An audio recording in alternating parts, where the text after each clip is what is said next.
হাসিনা তার নিরাপত্তা উপদেষ্টা মেজর জেনারেল তারিক আহমেদ সিদ্দিকী ও স্বরাষ্ট্রমন্ত্রী আসাদুজ্জামান খান কামালের আদেশ ও নির্দেশনা অনুযায়ী বিভিন্ন বাহিনীর মাধ্যমে গুমগুলো সংঘটিত হতো। শুধু বাংলাদেশের গোয়েন্দা সংস্থা, নিরাপত্তা বাহিনী এবং আইন শৃঙ্খলা রক্ষাকারী বাহিনী নয়, বরং ভারতীয় বাহিনীরও জড়িত থাকার প্রমাণ পেয়েছে অন্তর্বর্তী সরকারের গঠন করা এ কমিশন।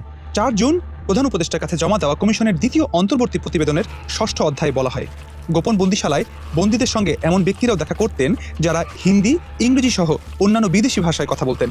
একাধিক বন্দির কাছ থেকে এ সকল তথ্য পেয়েছে কমিশন, যাদের মধ্যে টাস্ক ফোর্স ফর ইন্টারোগেশন সেলে দীর্ঘ সময় ধরে আটকে থাকা একজন বন্দী বলেন, আমি হিন্দি ভাষা বলতে শুনেছি। যখন পরিদর্শনে আসতো তখন আমাদেরকে দেয়ালের দিকে মুখ করে হ্যান্ডকাপ পরিয়ে বসিয়ে রাখতো, সারাদিন নড়াচড়া করতে দিত না। তারপর আমি বুঝতে পারতাম যে অনেকজন লোক আসছে।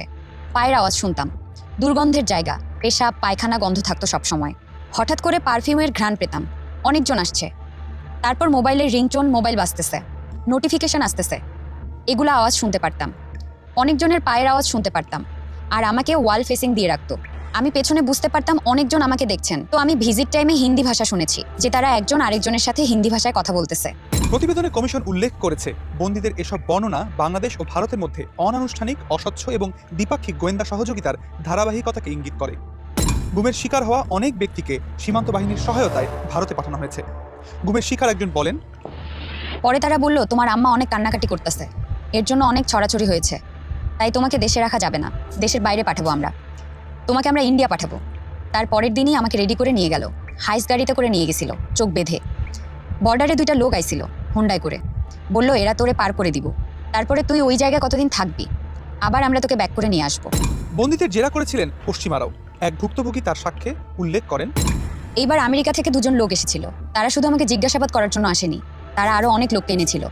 তারা আমাকে ওই 2জন আমেরিকান লোকের সামনে বসালো, আর তারা আমাকে একটা ফর্ম দিল এবং বলল, আমরা চাই আপনি এটাতে সই করুন।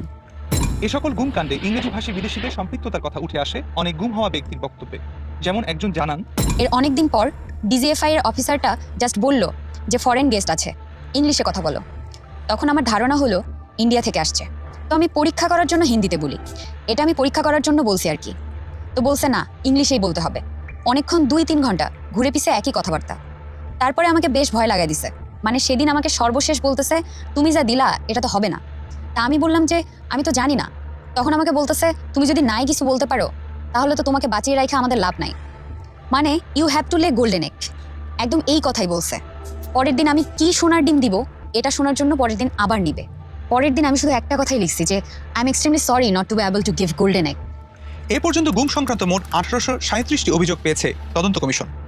গুমের ঘটনায় তদন্ত কমিশন এখনও অভিযোগ নিচ্ছে বলে জানিয়েছে গুম সংক্রান্ত তদন্ত কমিশনের সদস্য ও মানবাধিকার কর্মী নূর খান। তিনি ঢাকা স্ট্রিমকে বলেন, কমিশনের কাজ এখনও চলমান, সামনেও চলবে। আমরা নভেম্বর-ডিসেম্বর নাগাদ এ বিষয়ে আরেকটি প্রতিবেদন নেব। এ ধরনের আরও সংবাদ পেতে লাইক, কমেন্ট, শেয়ার করে ঢাকা স্ট্রিমের সাথে থাকুন।